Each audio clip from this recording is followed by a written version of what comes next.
Good evening and welcome to the second of our fall webinars presented by the North American Cambridge Classics Project. On our website, you'll find the topics and schedule for the balance of the fall, and I hope you and your colleagues will join us.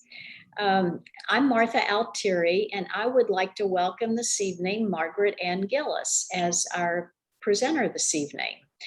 Margaret Anne lives in Barrie, Ontario, and that's a community about 96 kilometers north of Toronto, Canada.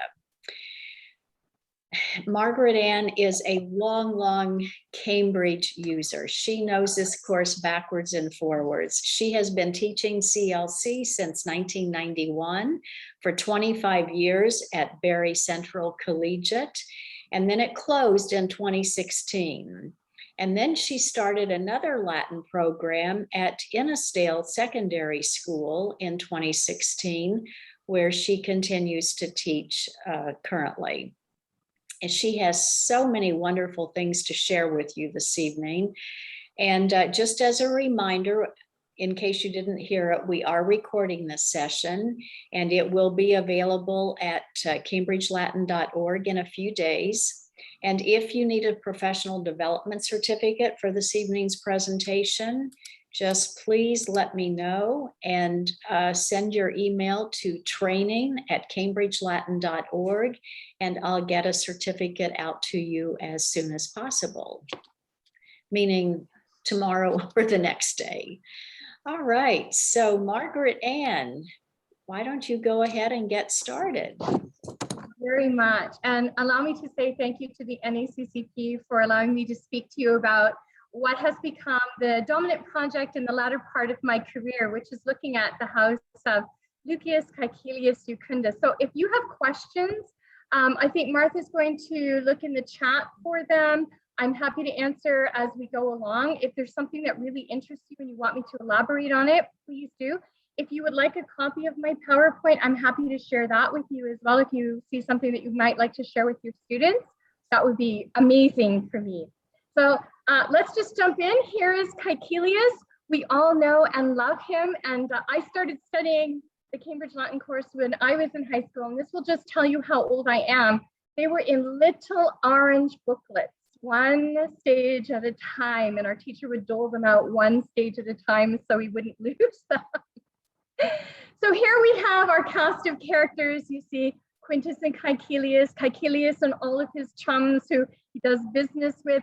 This, of course, the central picture that you see there, and I'm not sure, can you guys see if I move my cursor here? Is that okay?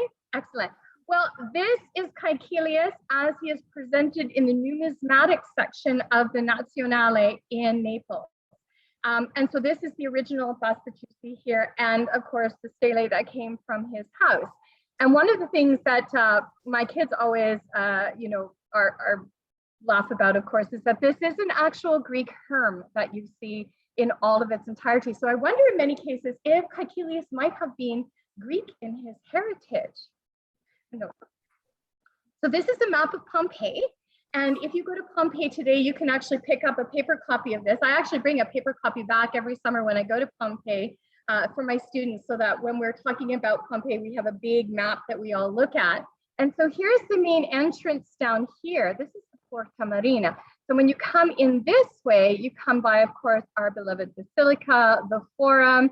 If you come out behind the Temple of Jupiter, there we have the Forum Baths. You come up here, there's a temple here to Fortuna. Hang a right. This is the House of the Dancing Fawn. Keep on going just a little bit longer. There is actually a little shrine here on the corner. This is the Via Stabiana, which is now called the Via Vesuviana in Pompeii because it leads out to the Vesuvian Gate. And this is Caecilius's house right here. So it's really very close to the Forum itself. And all of those new things that we're seeing, they're all actually in this section right up here, just north of his house. So, and I thought maybe I could show you a couple of those things at the end. So if you've got any questions, just jump in and I'm happy to answer them for you. So we know that Caecilius had two sons for sure. Quintus Caecilius Iucundus, of course, who is our hero from the rest of the Cambridge series. And he had another son, Caecilius Metellus Iucundus, which happens to be mentioned in some of the contracts that we find in his house in those wax tablets. We know that he was an Argentarius because we talk about that stage too, Caecilius as Argentarius, but he was also a coactior. And that's one of the reasons why those wax tablets, there were 153, 154, it depends on who you're talking to, about the number of carbonized wax tablets that were found in his house. And one of the interesting things about that is, for the most part, we have some of them, about 16, 17 were contracts, and the rest actually were receipts for his work as an auctioneer. That's the coactior. We know that he was a publicanus, he was a tax collector. We know that he engaged in the slave trade. We're not exactly sure what his role was, if he was more of a silent partner or a direct partner. We know that he was a landowner. And if you go just outside of Pompeii to the west, you'll find a little place called Bosco Reale. And at Bosco Reale, we have this beautiful Villa Rustica that's there. But there was also another house that they've reburied since, and it was identified as the House of Kaikelius. And of course, we know that he was a cloth merchant and a fuller. And if you let me go back for just 1 second, we know that just down here, there are a couple of houses that look like they engaged in the dyeing of cloth. And up here, there's a house that some archaeologists from Oxford University are investigating, because it looks like they actually were involved in production of cloth. So I thought that was really interesting, that his house seems to be centered very much in that trade. Oh, is there a question? Oh, no. Sorry. That's my sister. I thought I'd point her out. So here are the carbonized wax tablets. And if everybody has a cell phone, just to put it into perspective, those wax tablets are about the size of your cell phone. They're very, very small. And so, of course, they were carbonized as a result of the fire that took out most of the houses and the roofing material of those houses. Caecilius' house was no exception to this. They were actually found in the garden of his house at the back. And it was interesting because they were about roughly 4 meters above the level of the Roman floor. So it means that they probably were in a secondary part of the house in like a second or a third floor. And when the house, of course, caught fire, it collapsed through, and then they were found in the back of the garden. And luckily for us, they were carbonized because they've kept them all of the information about those contracts and what he did as an auctioneer. And it's really important to note that people, a Roman contract required 7 signatures to make it actually legal. And you signed by virtue of the way in which, or how important you were in society. And sometimes when we see Caecilius' name on these contracts, he's in the 3rd or the 4th position, which means that he must have been a really important individual in society. So here we have his house. This is the house that we know, the little pink one down here. This is the South House. But not a lot of people know that Caecilius actually had a second house right here, the North House. So he actually had 2. And what's interesting is the decoration between them. It is very clear that the South House was meant to be very impressive. So for people who are coming to his house to do business, what have you, he probably was entertaining a lot of people from not only Pompeii, but far afield. They would come into this very impressive state. But here, this house up here, the little blue house, is very much, it's smaller, it's not as well decorated, and it seems to be more domestic. This seems to be where the family probably did most of its own domestic day-to-day chores. And at the back of the house, we have, oh, I'm sorry, I lost my cursor there for a minute. At the back of the house, then we have Grumio's kitchen, we have the posticum, and then of course, you can go out into the little viale. There's a small little street to the right-hand side, and that's where actually the slaves would go in order to do business, to take things in and out of the houses, whereas the main road would be where people who were coming to visit Caecilius or visit the shops at the front of his house would be. And right here is a shop, here is a shop, and here is a shop. There's one here as well. But these 3 shops all have direct access into Caecilius' house, which means that he probably was very actively engaged in whatever was going on at the front of his house. And I put in this little dog right here because everybody knows the little dog. In fact, that was found across the street at Pesonius Primus' house right here. So if we have to put a context in, it was just across from where Kerberos would be. And then of course, if you come down to the cross streets right here, this is the Via Sabiana that you would take to lead you to the Forum. And over here, you would go to the central baths, which were never finished. They were started, but before, after the earthquake, but before Vesuvius erupted. So they were never completed. Here is his house today. And I have to say, every time I go by, I get this little rush of excitement because I see the domus of, they refer to him in the Scavi as Cecilio Giocondo, right? Caecilius Iucundus, Caecilio Giocondo. And one of the things that I wanted to point out about this is if you look at this material right here, this is a very thin layer of plaster on top of the substructure, which is actually Sarno stone.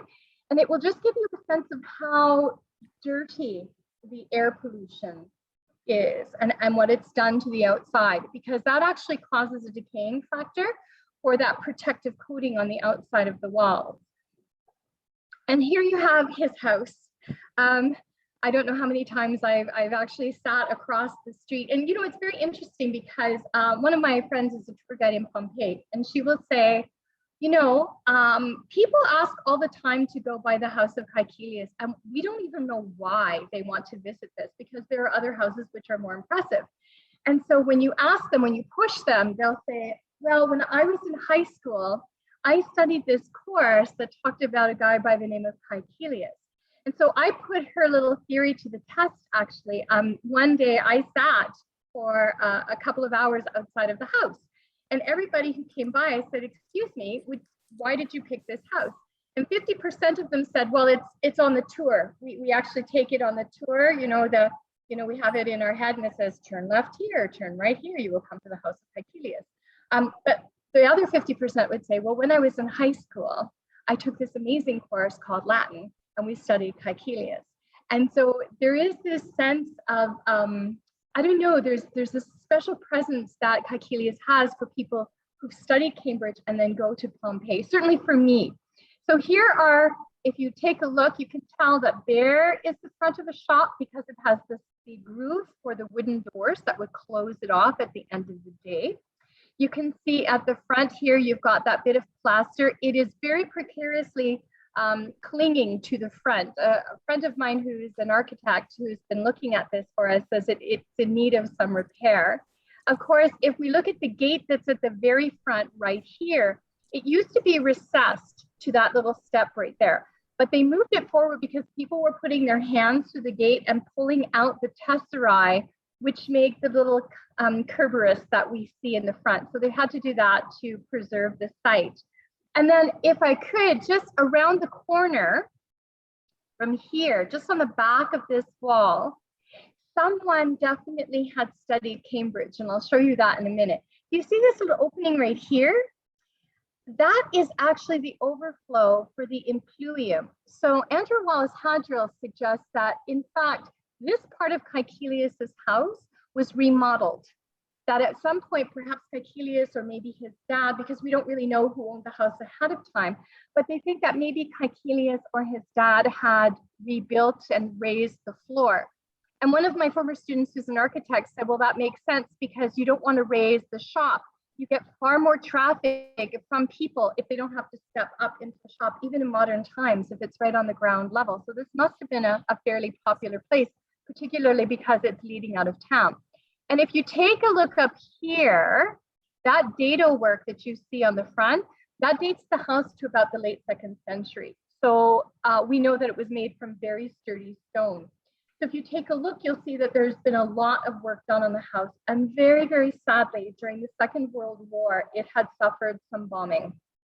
And so it had been restored quite significantly after the Second World War. And then little roofs were placed on top. So there's a little roof behind the dado work that you see here. And there's a little roof over top of Caecilius Tablinum that you see right behind us. And that's kind of significant because it points to areas of the artwork that the superintendent was trying to preserve. The house has been pretty much left on its own for quite some time. So many people want to see, though, what's in this house. It's really interesting. This was great work put up when they were doing work on the walls in 2018. And so what the workmen do, because they don't like people staring in at them, What the workmen do is they actually put up this netting, and you can tell that people have come by and they've actually torn a hole in the netting so they can take a picture through the front door of the atrium, and of course then Caecilius Tablinum in the back. So you don't see that in all of the houses, but you do see that here at Caecilius House, which I think is kind of endearing. Now if you take a look and you go around that little wall that we saw, you can see, and I apologize for the quality of the picture. When I put it in the PowerPoint, it wasn't nearly as clear as it was in my original picture, but there's in Horto Est. And so one of the things that Caecilius, you know, and fan fiction and people who love Caecilius, even kids who contact me years later will, Caecilius Est in Horto. They will actually text me that and I'll know, oh, that's Mary, or oh, you know, that's Lily. And so somebody has put a modern graffito into his house, which tells you that there's still this very great connection with him. Of course, here is Kerberos, our beloved Kerberos. This is just in the doorway, and you can see then where people have actually torn away some of the tesserae right here. This is a wonderful optical illusion because at night, in the limited light that you would have coming in either from the moon in the street or maybe from lamps in the atrium itself, the dark tesserae that you see give the illusion of there being something on the floor, a dog, which might deter then people who would break into the house. And this picture, oh, sorry, is it hissing? I'm so excited. So here you can see that there's a lot of moss material that grows on this in the winter.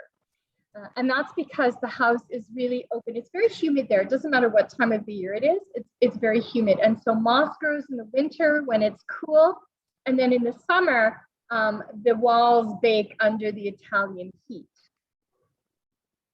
And this is one of the things that I wanted to show you, just how soft the Sarno stone is. They have these large blocks. And so the houses in the north part of the city are all built out of these rather large blocks. And then what you have are in the stone, these natural alveoli. And the problem with that is very frequently you have bugs that get in there, small animals can crawl in there to make nests. Birds oftentimes will get in these houses and they do a great deal of damage if they make nests at the top of the roof. And of course, then you get seed material. So the seeds grow and then the roots, of course, begin to break apart the stone. And you can see that happening right here along this piece of marble to let you into the house. You step up onto this marble lintel right here and then you go into the house. This is actually created as a result of water running down the street. So you have a lot of erosion at the bottom. And that's also problematic because since the Romans did not have, you know, basements as we do, foundations as we do, where the stone is actually right on the ground, what happens then is the water begins to percolate upward. And when it evaporates, it leaves a lot of salt. And what that does is it starts to break down the stone as well. This material that you see at the bottom here is actually modern. This was put in by the superintendent for the Grande Progetto a few years ago to allow people to have greater access to walk through the streets more carefully. So people who have mobility issues, people who want to bring children in prams, they can actually access a great deal of the city as a result of this. And what it's done is it's opened up Pompeii to so many more visitors and made it so much easier for us to access so many different parts of the city. It's wonderful. So one of the things that we hope to do in encouraging the superintendent to consider putting a roof on is to really try and slow the erosive processes that we have in place as a result of exposure to the atmosphere, to the elements.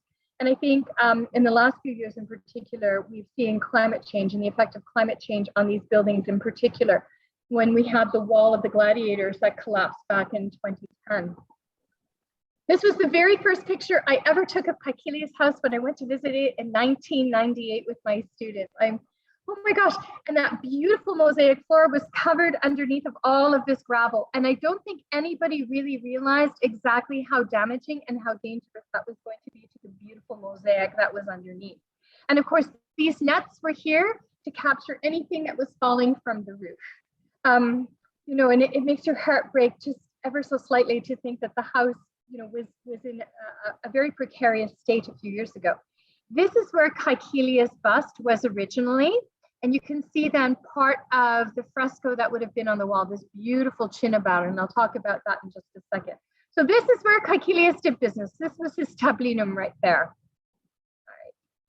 All right. And again, when I went back another couple of years later to see the house, they had to put up a supporting structure here for the roof that had been built over his tablinum to save the beautiful ochre. There's this beautiful horse style painting that you see in here. And you can tell that the ochre has been bleached by the sunlight coming in on this angle. So it's unfortunate that the sun has had this effect on it, because that beautiful yellow color has just dulled a little bit. You can see where right here they had walled this door. This was the doorway up leading to the garden. And they had walled this up to create then a second room on that side of the house. And of course, all of the pictures, and I'll show you a better picture of the interior of the tablinum, all of these beautiful pictures have been removed and put into the National Museum. The house was excavated for the first time in June of 1875. So it's been sitting exposed since about that time, quite a long time. This was taken by the Swedish Pompeii project. And if you have never visited their website, the Swedish Pompeii project, I highly recommend that you do. They have a wonderful series of three-dimensional pictures that they put together and a beautiful video. I think Ginny actually posted it into the Facebook group for people to look at, where they've done a three-dimensional model of what they think the house would have looked like. So this is a picture showing the atrium from Caecilius tablinum. And so here you can see really carefully then, there's a shop, there's the front door of his house, there's his beautiful mosaic floor. It's very rich. These are pieces of marble that you see there. And this is his lararium. So in our book, one of the things I say to my students is, look at this picture from our book. Now look at the picture that I have of Caecilius' house. What do you notice? To see if they notice that the lararium is on the opposite side. Because this is where it would be, right? Over here on the right-hand side. And then this right here is a very interesting architectural feature. It doesn't look like much. It actually looks like just a crushed amount of rock and cement. There was an actual strong box there. And so Mattia Bondono, who was one of the site's guides for many, many, many years. In fact, he was the fellow who took Robert Harris around Pompeii before he wrote the book about Pompeii. When he came, he asked me, why do you think that's there? Why do you think they would put the strong box visible from the front door? And I couldn't answer him. And he said it was a sign of wealth, that there would be guards in the atrium to be able to prevent people from coming in the door and taking that. This is a sign of a way in which you would impress people who are coming into your home with your wealth. So this part of the house then is very much the public part of the house. This is where you would invite all of your guests. This is where you went to impress them. And if you look back here, you can see there's that beautiful Pompeian red on the wall. And there's a little, this is so sad, there's a little metal roof right here to hide then from the rain and the elements, the lararium, which is in this beautiful marble underneath. They didn't take this part. They only took the reliefs that you see that would have gone in that space. And right there, there was a lar, a dancing lar. I don't have a picture of it. I just have a reference to it from materials that were put into the National Museum. And then you can kind of see still that beautiful red color from the Cinnabon. On either side, look, there are the cubicula. Maybe one of these is one that, Quintus slept in. Maybe Lucius slept over here. And there's still evidence of a beautiful mosaic as well on the interior of these rooms. Sadly, this is what happens in the winter time. So we have then this area which is grown over. This part here seems to have had either slabs of marble or perhaps cochipesto. They're not exactly sure what would have been around the impluvium as it was. And I often say to my kids, would we have a pool of water that's about 8 inches deep open in the middle of our living rooms now? You get up in the middle of the night, you end up falling into the pool. What do you do to prevent, children from falling in there? And what happens to this as a water source? But it wasn't a water source for this house. This was simply to shine light throughout the atrium. It was to provide then that opportunity for light and airiness to be in the atrium. The water source is actually in the other house that we have. And then of course we can see this area here where the strong box would have been. And I wanted to point out this wall right here. I'm not so sure, I feel a little uncomfortable about that because it's leaning on an angle. Will it withstand any other kind of pressures that we might have from, let's say, an earthquake, for instance? And of course, could this have been caused by the bombing? Originally, you know, we have that strapping on the front walls to hold them up as a result of that. So maybe that's you know, where we have. And then here, this is going into the garden through the Triclinium. And then here's a little passageway which leads us to the hortus at the back and the summer Triclinium. I wanted to just mention a little bit about the red color because Caecilius House preserves some of that red color. And we always talk about Pompeian red. And so I was talking to one of the tour guides about this, and she said, you know, these are pigments that were excavated from a house that was undergoing renovations in 79 when the eruption occurred. And here you can see there's the China bar right there. And that is actually mercury sulfide, and it comes from volcanic materials from Spain. So Bethany Hughes says that this paint pigment was about 45 times the cost of black or white paint. So you can imagine then when we see it all over in Pompeii, that people have this paint color everywhere in their house, it must have been extraordinarily expensive for them to be able to pay to have this imported and then put on their walls. And what's really interesting about it is that mercury sulfide is exceptionally deadly. It is very, very poisonous. Well, anything with mercury in it would be poisonous.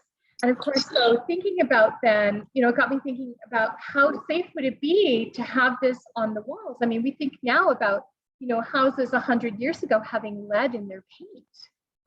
Would this be something that they may have had to struggle with in terms of a source of toxin that they didn't ever think about? You know, we talk about lead in their makeup. Could this have been a toxin for their house as well?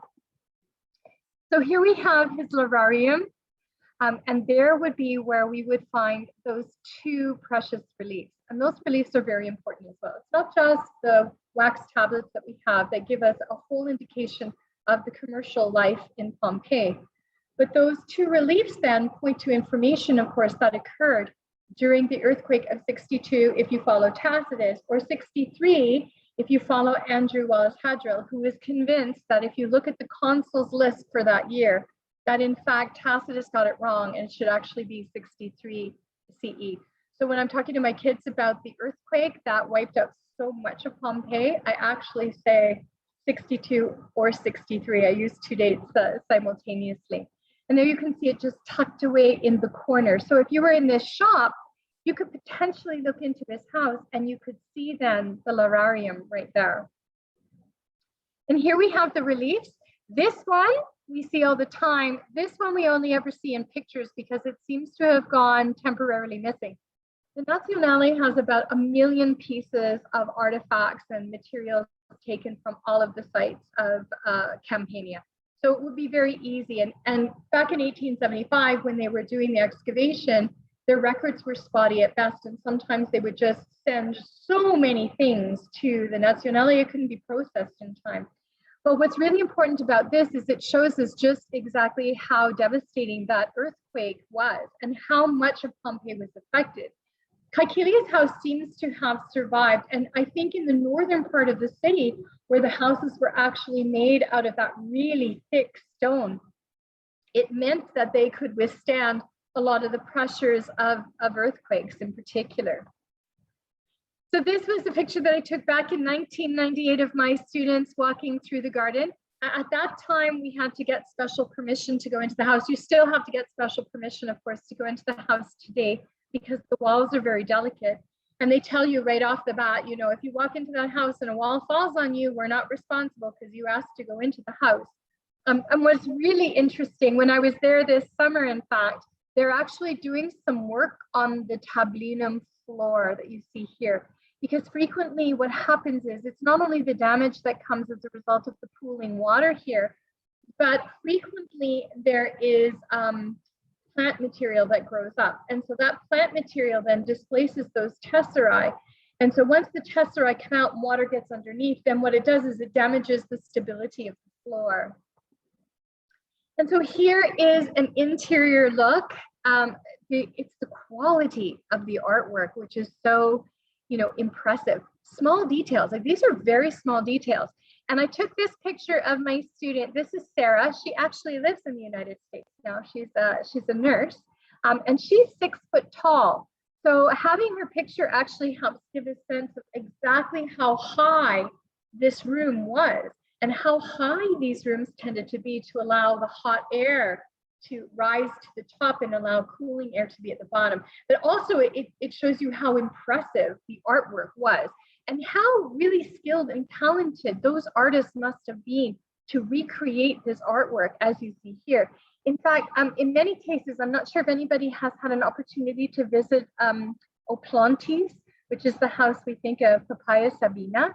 But if you have a chance to go, the artwork is equally as fine, and it's just the small details that you see. But what's really impressive is that yellow ochre color.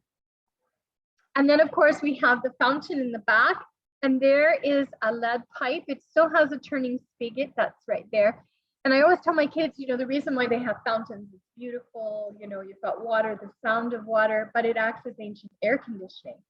So this is a relatively small garden if you think of things. And originally when the house was first built, there was a posticum, a back door right here, but it was closed off. It looks like when they bought the second house and they put the posticum then in the domestic part of the house and then made this into an exterior room. And it was in this part of the house, it's in the garden, where they actually came across those wax tablets.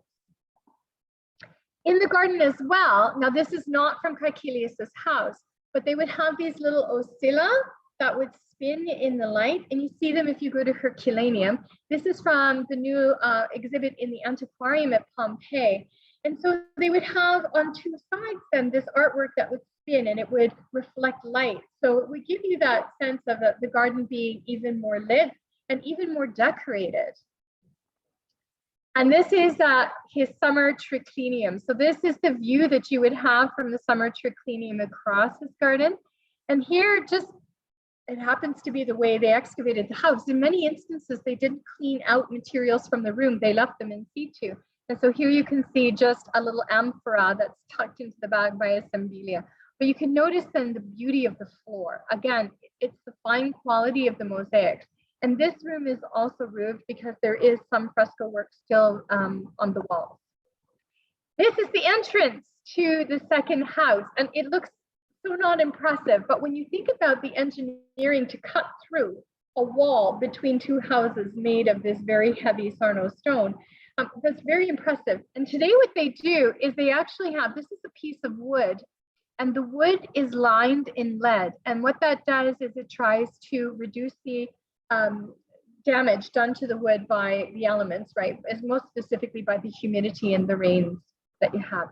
So you're walking then, this is Caecilius' house on this side, you're walking through gravel and you're going into then the more domestic part of the house. And right here, and I'll show you another picture of it, that's where Caecilius actually had the water source in his house. That's where the cistern was.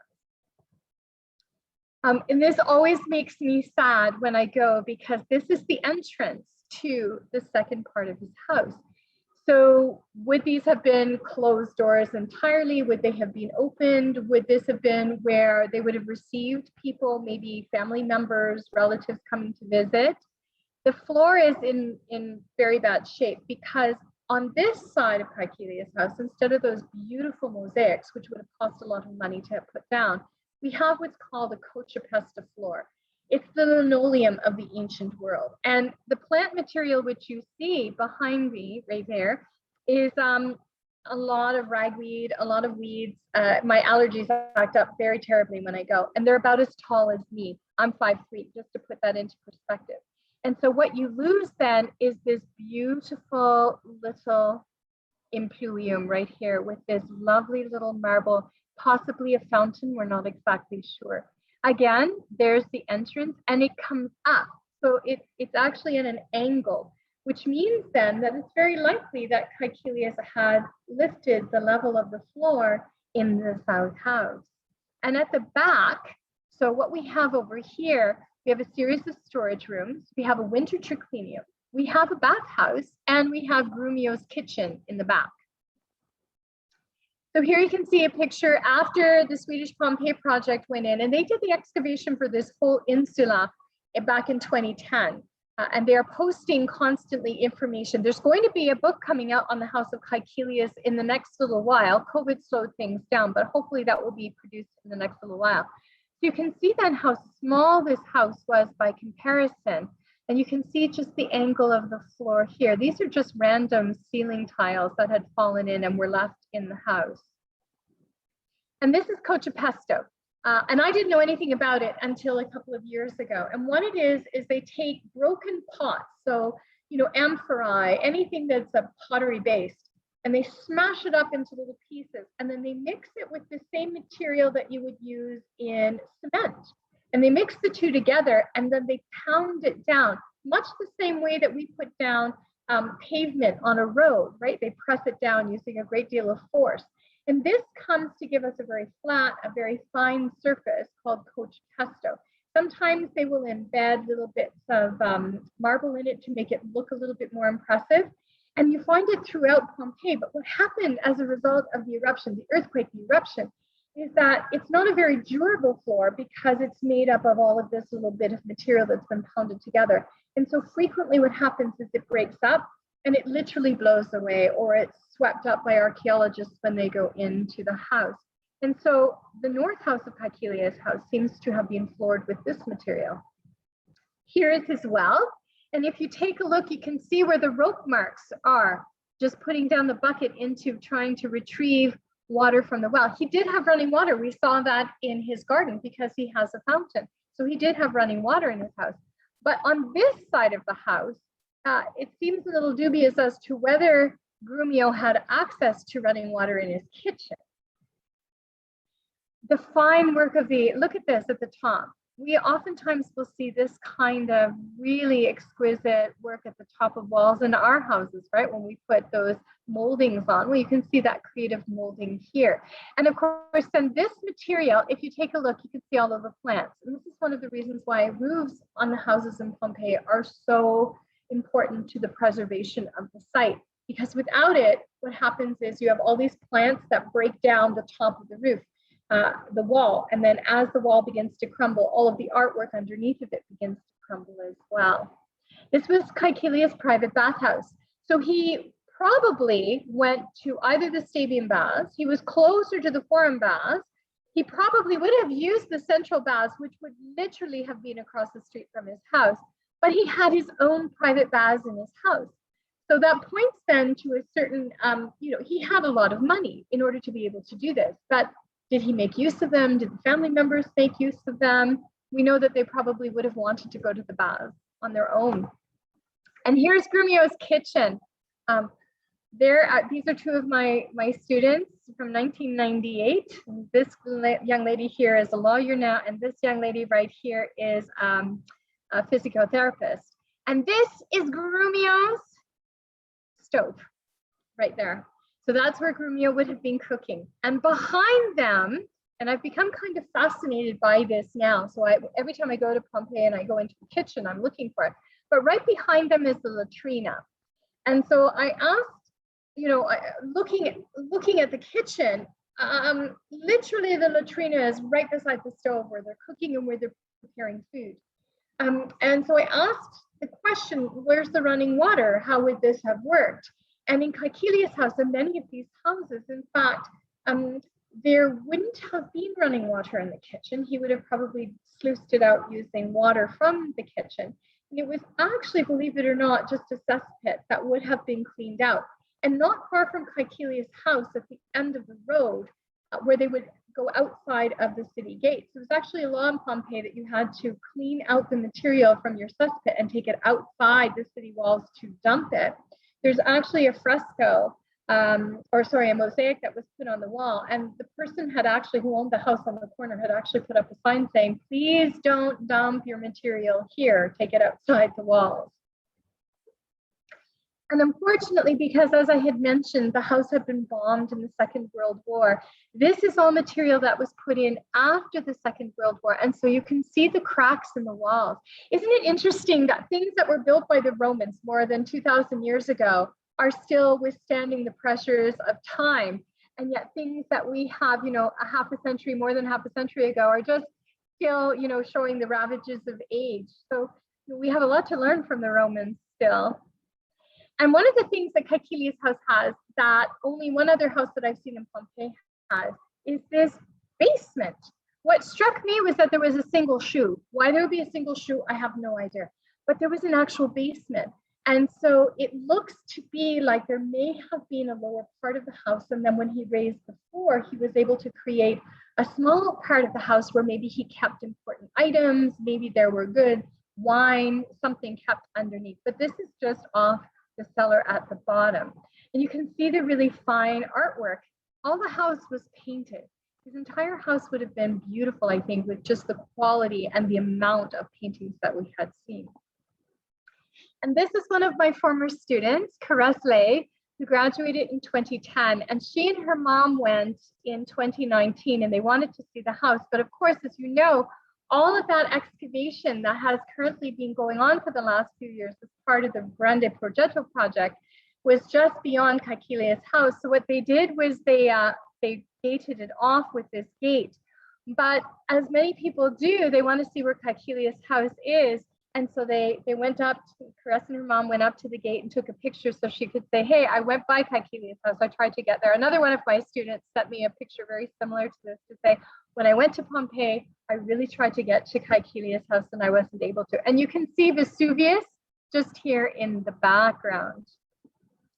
And one of the other things that I found was really interesting was this display. It's brand new in the antiquarium in Pompeii. If you have a chance to go to Pompeii in the near future, I highly recommend visiting the antiquarium because they have so many wonderful finds. I could talk for hours just on what's in the antiquarium. But these are catapult balls. And I know I said, like, what do catapult balls have to do with the House of Caecilius? And when I was looking at them, I looked at the sign beside it, and they said, we know what the catapult balls looked like from some paintings and from one of the reliefs from the House of Caecilius Iucundus. And I went back and I thought, well, where on earth would that be? Would it be still in the house itself or would it be in the National Museum? But if the archaeologist said that there was evidence of a siege that had, besieged the walls in the northern part of Pompeii, then it must be true. And there's yet another way in which Caecilius House gives us information about the history itself, not only about the commercial and industrial elements that Caecilius found himself embroiled in, but also because we have those beautiful reliefs that tell us about the earthquake. And now we have evidence that shows us that the city had been besieged before it had been made into a colony for veterans and then become an important city in Pompeii.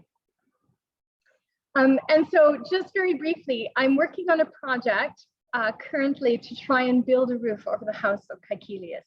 And it started many years ago when my friend Susanna, who is she's currently a tour guide, and she said, if there was a roof on this house, we wouldn't have to ask permission to come in. It would be so much easier. We could take people through the house because the walls will be secured.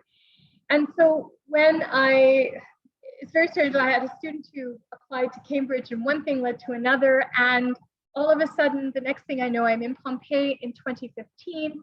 I have a haphazard meeting on the telephone with Massimo Ossana, who happened to be the superintendent at the time, because I had been in contact with Andrew Wallace-Hadrill, who said, drop my name, Massimo will talk to you. I spoke actually to one of his assistants, and by the time I left the site in 2015, all of a sudden I was responsible for trying to put a roof on this house. So we came up with the Familia Caecilii. We incorporated in 2018. We've been working with members of the Swedish Pompeii project who led then the excavation of Insula 1. We've been working with Christian Goransson, who was previously the director of the Swedish Institute. It made sense to ally with the Swedes, not just because we're northern communities, but because they had actually done the work in this area and they knew it very well. Andrew Wallace-Hadrill has been so kind in giving so much advice and help as I've been working through the many stages of this project. And so we've had one of my former students who designed a mock-up of what a roof could look like. We've talked many times about putting a roof, you know, what would it look like? What exactly are we looking at in terms of money? How is this going to work? Let me tell you, there is nothing like Italian bureaucracy. That's one of the things I've come to understand in the last 6 years. And then, of course, when Massimo Ossana was appointed to the Ministry of Culture in Italy, it meant now that we're looking at working with a new superintendent, and he was formerly the director of the site at Paestum, and now he's come in to be the director of Pompeii. So my hope is that perhaps in March of this year, or maybe this summer, I will have an opportunity to have a sit down with him and talk to him about the possibility of revisiting House of Caecilius and putting a roof on it. And what would that look like? And how could the Latin teachers of the Cambridge Latin course really help to make this happen? And so I thought I would just leave you with one teaser, just literally meters from the House of Kaikelius. When you turn right, this is the new area that's been in the news for the last little while. This is the very famous fresco of Leda and the Swan. And here it is just under this roof. You can see how they're trying to protect it from the rain and the humidity. And here, I never knew, all of this was under vegetation, all of the times that I visited Pompeii. And then when I went this year, they've actually taken off all of the vegetative material on the top of it. And what you see, tantalizingly, are walls of a house. There's more of a house there. Is it the house that belongs to this beautiful fresco? I'm not exactly sure. And just down from that, you see, I'm not sure if you had read about all of those amulets and special, you know, stones that they had, you know, for magical purposes to perhaps ward off evil spirits. This is also in the collection at the Antiquarium. And so I just leave you with this thought. What future awaits the House of Caecilius? What can we do to try and have our students study more about it and understand that Caecilius was a real person? He lived in Pompeii. You know, he passed away in Pompeii. Did he die in 62 or 63, as some scholars suggest, because the wax tablets don't date beyond that? Was that his dad's bust that we saw in the numismatic part of the museum? Or are we looking at, you know, one of his sons? We really don't know. But the hope is that if we act now to try and help preserve this part of the site, preserve this beautiful mosaic on the floor, preserve the walls, that maybe in another 100 years, somebody will follow in our footsteps and come to visit the House of Kaikelius and have the opportunity to see all of the beautiful things that reside there. So I thank you so much for your very kind attention, and I'm very happy. I know that I've talked a really long time, but if you have any questions for me, I would be so happy to answer them. I can leave my screen up if you'd like, and go back to pictures, or I can stop sharing and answer questions. It's entirely up to you. What would you like?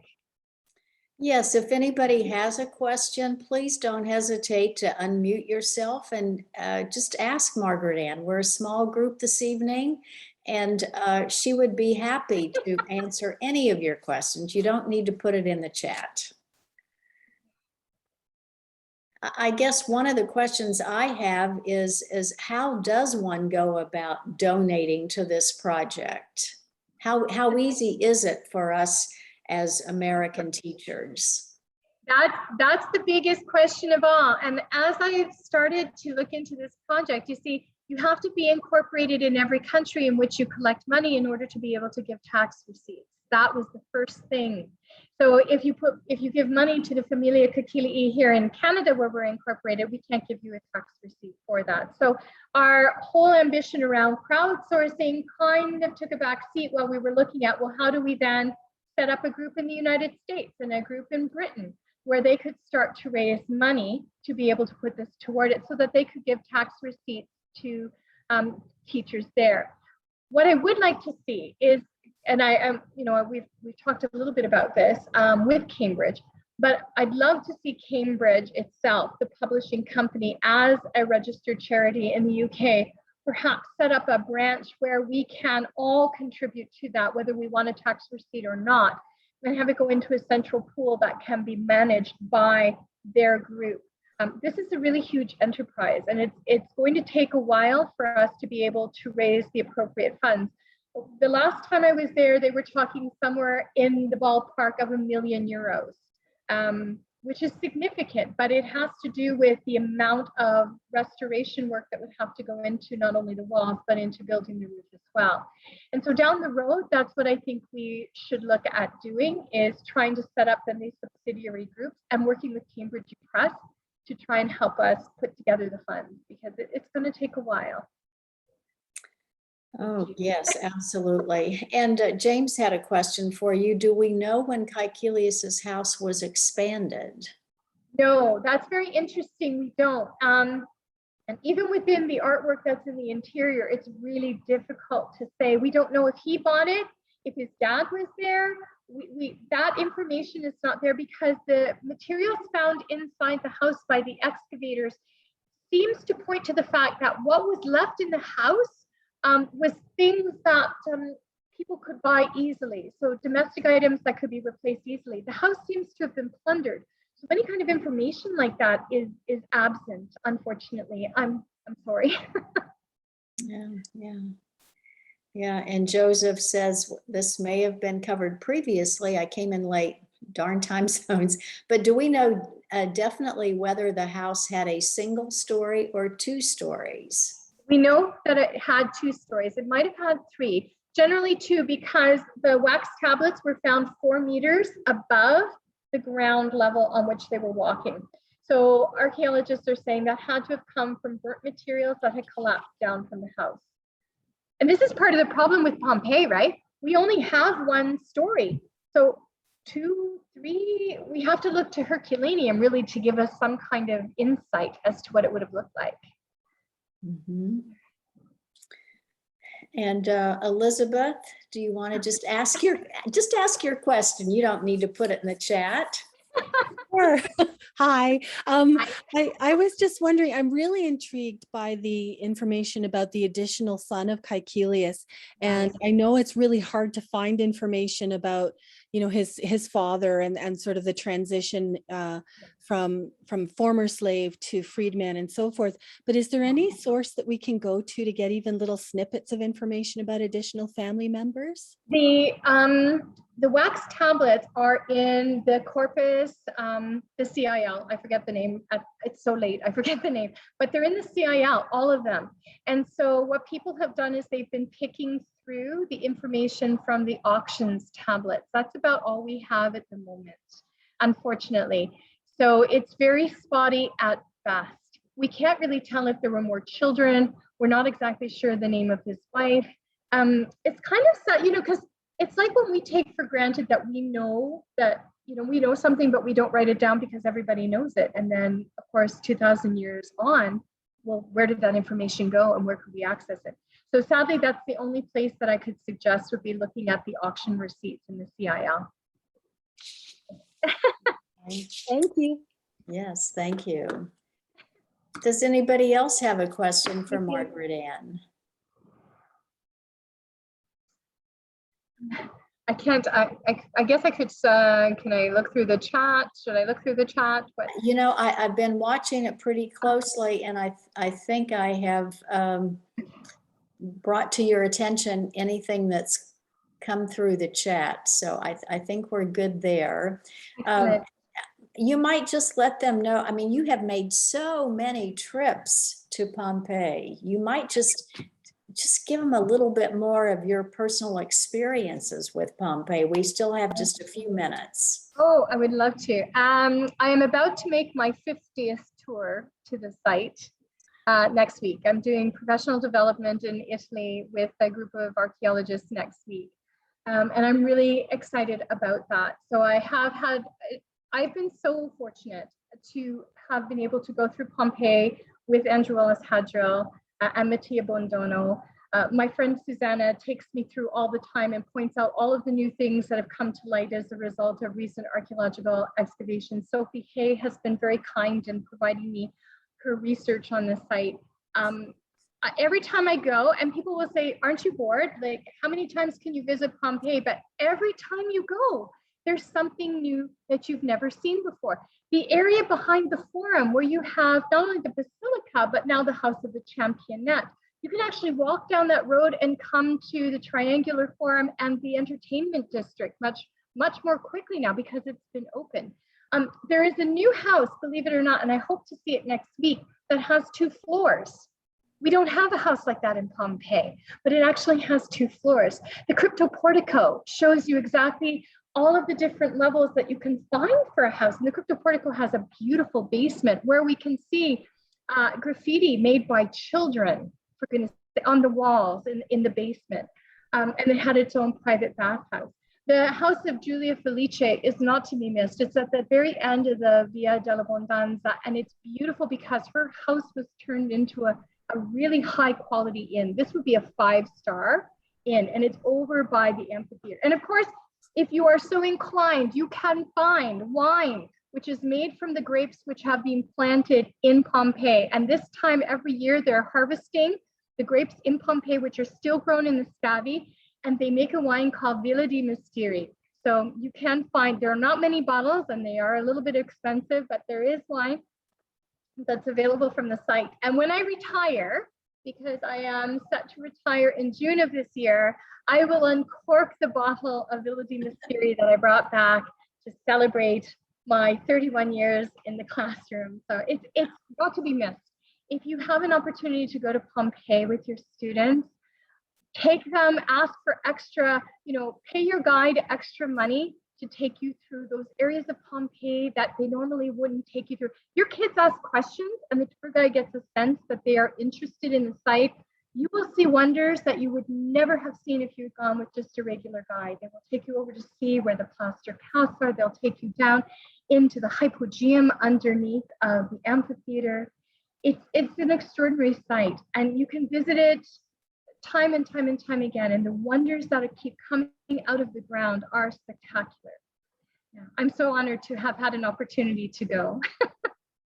Oh, absolutely. Well, and as many times as you've been there, I mean, you really are an authority on anything about Pompeii, and particularly Caecilius's house. Yeah. And if Margaret Anne, perhaps you would just put your email address in the chat. Of course, yes. If any of our teachers would like to learn more about Margaret Anne's experiences in Pompeii, specifically at Caecilius's house, but as you can tell, she is an expert at all things in Pompeii. So I hope you will direct any of your questions that you may have to her directly, and you can tell by listening to her this past hour just how enthusiastic she is, and this is truly a passion of yours, and golly, we thank you so much for doing this for us. Thank you. You have been a very generous and kind audience to let me rattle on for an hour. Well, thank you, everybody.